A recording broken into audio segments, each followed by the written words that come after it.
माननीय वित्त मंत्री श्रीमती निर्मला सीतारमन जी। We are inspired by three kartavya. Our first kartavya is to accelerate and sustain economic growth.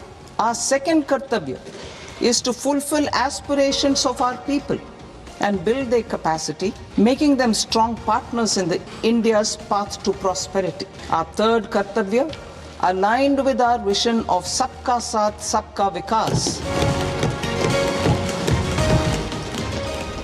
Good evening and thank you for joining CNBC TV18's special broadcast on Budget Day. I'm Archana Solanki. Here are the headlines we're tracking. Finance Minister Nirmala Sitharaman's 9th budget keeps an eye on the fiscal deficit glide path, even as it focuses on driving growth by increasing exports and attracting stable long-term investments, promises to sustain the momentum of structural reform, strengthen the financial sector and support building cutting-edge technologies at home.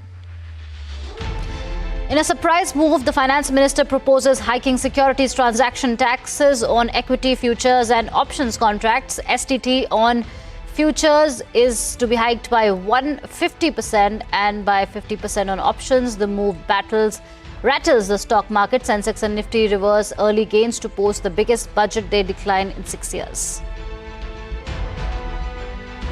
Finance Minister projects normal GDP to grow at 10% in the next fiscal, hikes capital expenditure outlay by 9% to 12.2 lakh crore rupees. Documents show the government missed last year's target by 3%. Finance Minister looks to spend more to shore up India's defence capabilities. Budget proposes hiking defence capex outlay by 21% to 5.9 lakh crore rupees. The budget for defence modernisation is up 24%.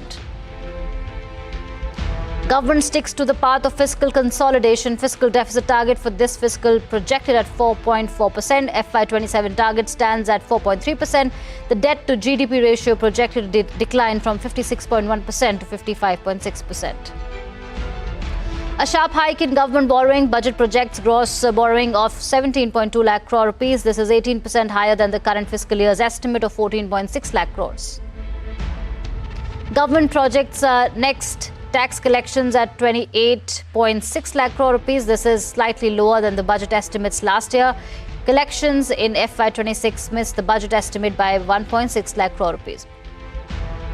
Government accepts the recommendations of the 16th Finance Commission. States will continue to get a 41% share of overall tax revenues.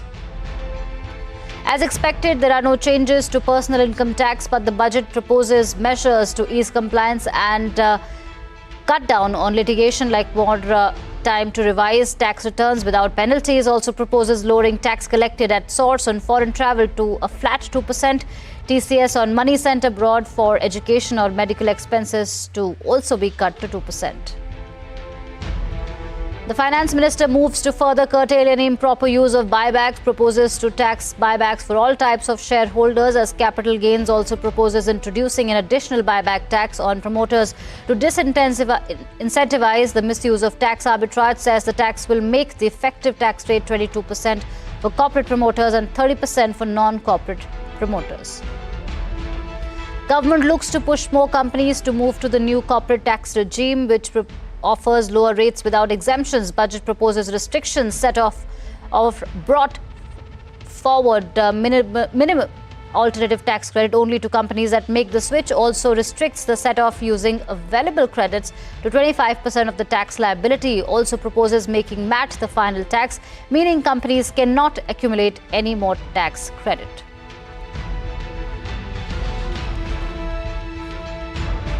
All right, so those were the key highlights of Finance Minister's budget speech. What is the industry's verdict? Let's toss across to Shireen Bhan, who was with the top executives, and what was their verdict all about? Take a look. Hello and welcome to CNBC TV18's continuing coverage here on CNBC TV18. The Finance Minister has delivered her 9th budget. It is a budget that looks at India's growth story in the medium to long term. There are many measures for sectors that will be sectors of the future, from electronic manufacturing to nuclear power.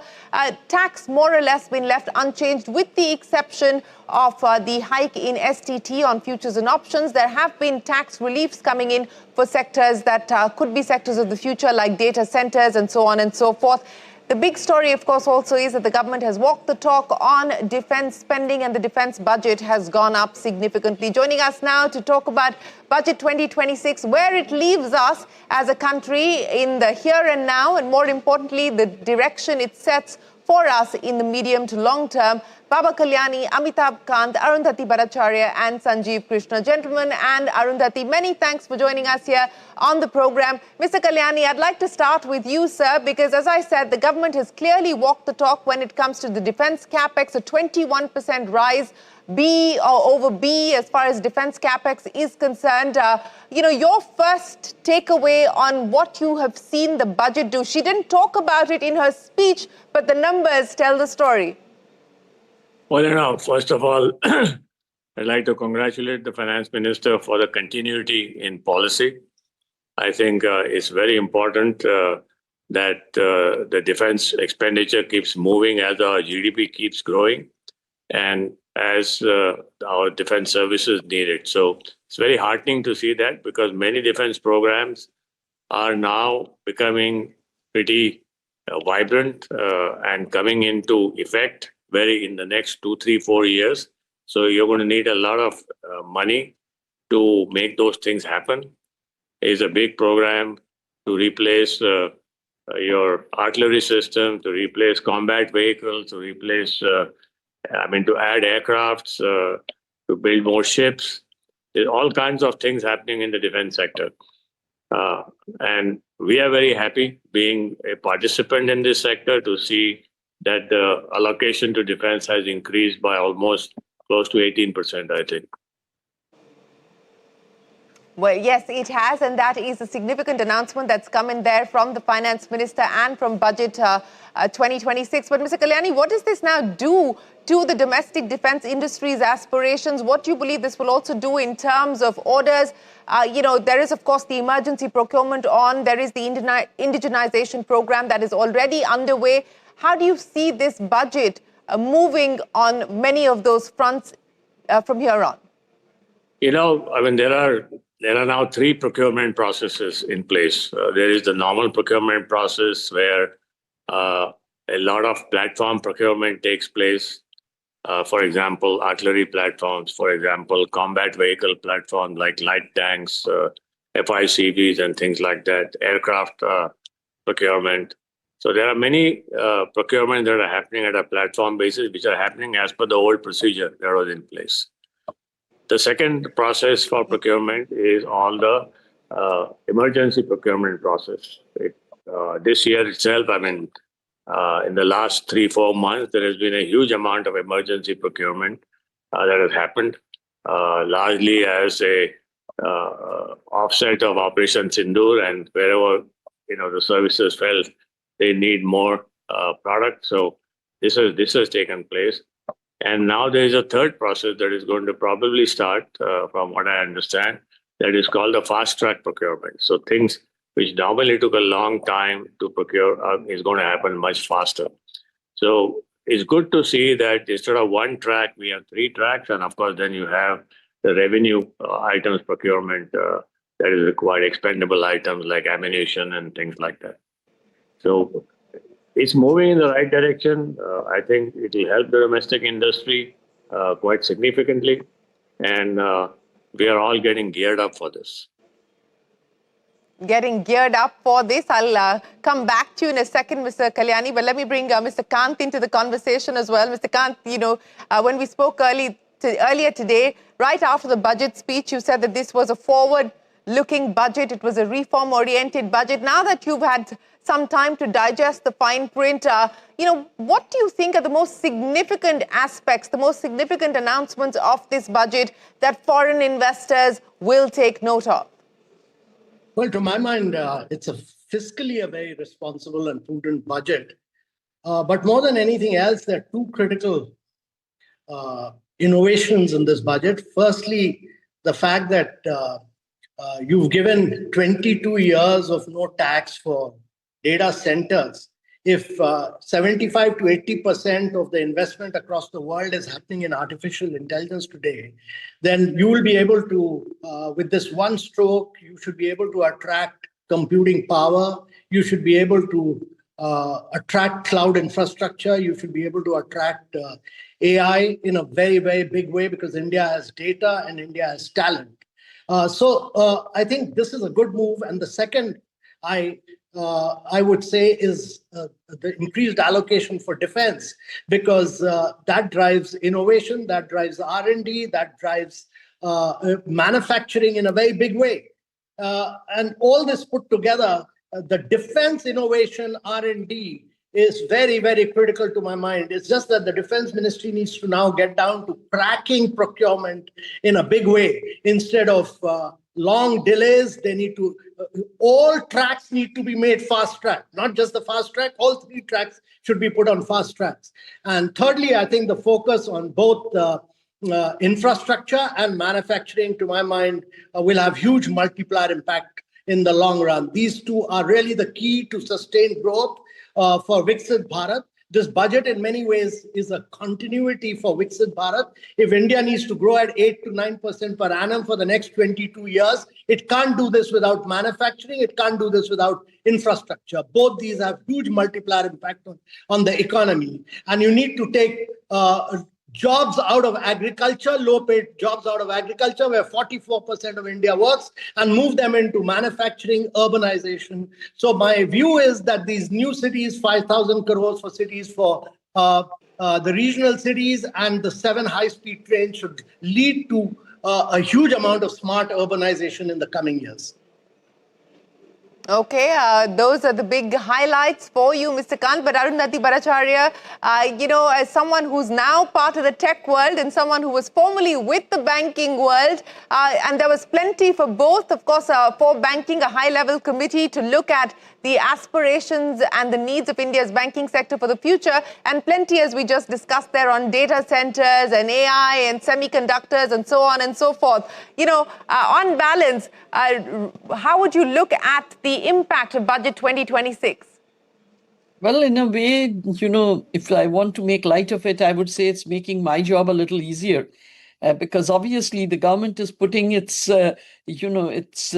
strength where it's walking the talk by ensuring that we get the data centers, which will probably drive, cloud computing. And as you know, I've been having a tough time explaining and also convincing, especially the public sector, that cloud computing is the future. So that's something, that's going to definitely make life easier for me. But leave that aside. I think, this is a very ambitious statement when it said that India would like to own 10% of the global trade in services by 2030. And that's something that's actually feasible. We already have, I think, 3 to 4%. We have the talent for 10%. If you can provide the infrastructure within the country to back up that requirement, then this is something that's entirely doable. I also love this emphasis on the orange economy, because the orange economy is where the youngsters want to be. Also, while capital and resources are available, if not within the country, it's available outside. But unless we nurture ideas, unless we bring in new content, unless we look at these areas in a very, very focused manner, we will actually miss the bus, because this is where the action is really taking place. The only place where I thought, probably they could have done a little more is to make R&D more profitable for companies to take part in. That is something that I think is very important, because today, without R&D, without that cutting edge of innovation, is very difficult to survive in this world. So that's one area where probably, if the government can do something, it would be great. But otherwise, whatever they are talking about regarding the data centers, regarding the content creation that they want to do, regarding education and employability, continuing that, having a standing committee on education, not some transient committee, all of that, absolutely great ideas. As for finance, you asked about it, and yes, finance has got to change. Today, in the way we are becoming bigger as a country with its GDP heading towards number 3, the banking practices 100% need to change. We are no longer a country where we can depend only on deposits for our resources. We have to become market savvy. For that, you need different kinds of initiatives, different kind of processes, different ways of risk management, different ways of innovating on instruments. And for those things, I think a committee of this nature would be useful. Okay, a committee of that nature will be useful. I just had the DFS secretary take me through what all this committee could potentially look at. Of course, the TOR, the terms of reference, have not been formulated just yet. Sanjeev, the big highlights for you, what do you take away? What are you going to be telling your clients? Well, I think first and foremost, the headline really is that there isn't like one or two things which this budget would excite us about. All structural things that we have been talking about, which can potentially solve and make India more investable, are actually there. I mean, look at, for instance, and we've already spoken about it, look at what we have done in terms of providing safe harbor to GCCs. GCCs, the services sector, is the biggest employer at this point in time, and the continued focus on making sure that those people who are employed in the GCCs continue to get upskilled, which is a whole focus on education, and the fact that there is complete clarity on the safe harbor provisions for GCCs, I think is a big one, and will make sure that our GCC business continues to get a further leg up. I think look at the whole piece around data center. I mean, while the hyperscalers have made a bunch of announcements, they need that money needed to come on ground. And I think this clarity which has now come in terms of the taxability of revenues when they provide services to overseas clients, I think is also very, in my mind, will provide them the buffer that they needed, because that is something that they've been fearing, that they might get taxed. And I think that clarity is also very helpful. Two other aspects which are very, very critical to me. I think when we talk about our youth, we talk about STEM education and the graduates, etc., etc. But the whole, look at the focus that has come in on tourism, and we have been talking about tourism as a huge employment creator. And then again, even looking at medical tourism, and then making sure that more and more people have ability. The urbanization focus, which Mr. Amitabh Kant also spoke about. I think that will really spur the youth of the country, and I'm very, very excited. And also the fact that, including more and more women in the workspace, which has been a continuous theme of this government. I do believe that this enables our social infrastructure to come in a way to supplement the investments in the hard infrastructure and the digital infrastructure that we have made over the last few years. Mr. Kanta, come in on that. And, while we did hear the Finance Minister talk about training guides and so on and so forth, a renewed focus on tourism, but it was a big focus area even in the previous budget, and we're still waiting for outcomes of the announcements that were made in the previous budget. But, tourism, medical tourism specifically, GCCs, BVR Subramaniam put it very nicely, and he called it a services budget here in his conversation with me. Mr. Kant, how do you look at the many measures in that context? Well, I think, to my mind, execution is the key. Nothing else. The budget is full of great ideas, great concepts, great vision, but eventually it has to be cracked on ground. I mean, you recall last year there was this 1 lakh crore for urbanization and for new cities through the challenge route. You have another allocation for cities this year. You have the high-speed rails, etc. All these, whatever we do, we need to do them to absolutely world class. We need to plan, we need to execute, we need to deliver on ground things which the world has never seen before, and we need to do this with absolute perfection. So my view on this budget really is that it's a fine budget, it's great fiscal planning, it's very responsible, but the delivery of this is dependent on many ministries. A lot of delivery is now dependent on the states. You need about 12 states to be growing at 10% plus. It's important because unless the states don't grow, that delivery of infrastructure projects doesn't happen on ground in the states. Cities have to be delivered in the states. Much of tourism has to be delivered in the states. So you need a huge amount of political and administrative will in the states to be driving this. That is really the key to long-term growth of India. And my view is very strongly that the implementation is very critical. We need to constantly monitor, constantly evaluate, and constantly see where we are failing in terms of execution. Yes, execution will be key because a lot of these well-intentioned announcements will have to carry forward on the ground. But Baba Kalyani, outside of course, defense, the larger emphasis on infrastructure, CapEx, 4.4% of GDP, the highest that we've seen in the last 10 years. Railways, high-speed railway, 7 routes identified. On the infrastructure, the railway CapEx side, container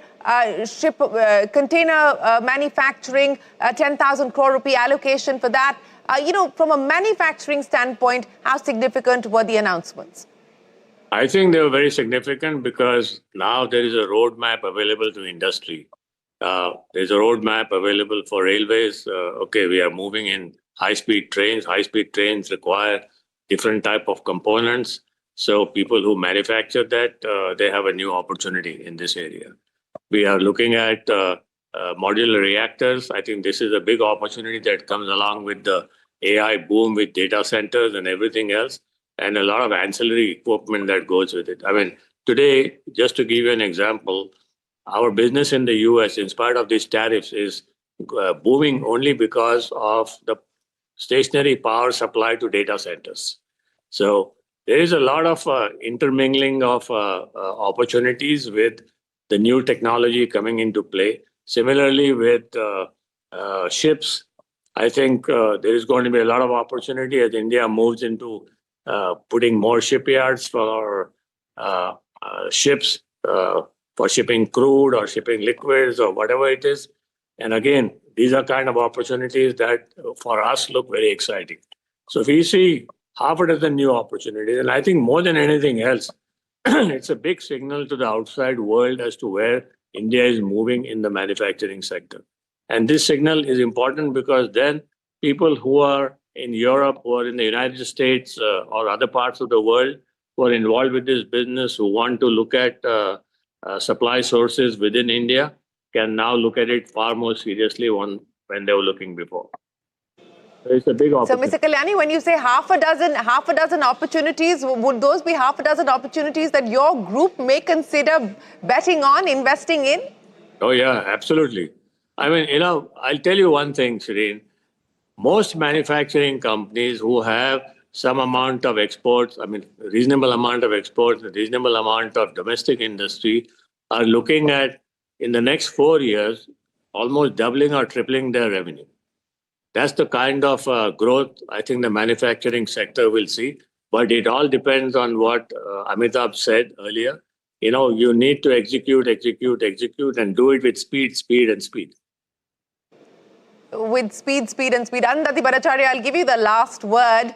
Do you think that this high-level committee on banking, and I asked the DFS secretary, he said we're waiting for the terms of reference, but do you think that consolidation will be one big aspect of it? And he did say that it wouldn't be fair to assume it's only about consolidation. It could be about FDI norms for public sector banks. It could also be digital banks, perhaps. I don't know. What would you like to see that committee do? So, as I said, we have to think about banking in an entirely different way. Banking earlier was taking of deposits and giving of loans. Now, taking of those deposits is now no longer easy because deposits now have a lot of homes to go to. Okay, there are many other competing, opportunities that people are going to exploit. And if so, then the banks have to get ready in order to raise resources from the market, which at this point of time, they only do it in a very plain vanilla way. So there have to be different kinds of, ways of raising resources. And that leads to a lot of understanding of a different set of risks and how you mitigate and monitor them. Not only that, we also have to understand that given the fact that we are going to be number 3 GDP in the entire world, our banks will need to be much bigger in order to make sure that they are able to lend to these organizations which are growing to go big. Just as Baba Kalyani said, they're looking at growing 4 to 5 times each one of them. And again, remember, when we are talking manufacturing, we are also providing manufacturers that are outside with a huge internal market. domestic consumption, if you look at the waterways that are supposed to open up, the high-speed rail corridors that are opening up, if you look at the amount of internal usage or internal domestic consumption that will happen, that's a big hook for people to actually come and manufacture in India. So if you're going to be able to provide finance to all of these, what are the sort of rules that you will make for yourself? What are the kinds of things, the processes and practices that you need to have? And last but not least, what's the kind of IT that you're going to use? At this point of time, I think, there's a lot of catching up to do where IT is concerned. And therefore, this expert committee, I'm sure, will be looking at, amalgamation. That definitely will be one of the frameworks that they will work on. But it will also look at very many new ways of doing banking, including the usage of IT and what that should bring to the ability of the banks. Well, we will have to wait for that committee to be set up and then present its recommendations. But you've heard it, Baba Kalyani saying that his group could look at investing in half a dozen opportunities that have been opened up on account of some of the decisions that have been taken by the budget, especially in the manufacturing sector. Amitabh Kant believes that this is going to be a budget that will deliver on growth and draw in investments as well. That's the message there from Sanjeev Krishnan also. And Arundhati Bhattacharya believes the budget has made her job a lot easier. So gentlemen and Arundhati, many thanks for joining us here on CNBC TV18 with your budget verdict. We are going to take a break, but the conversations are not done. We're back with you in just a minute. Parikshit Luthra takes the conversation forward.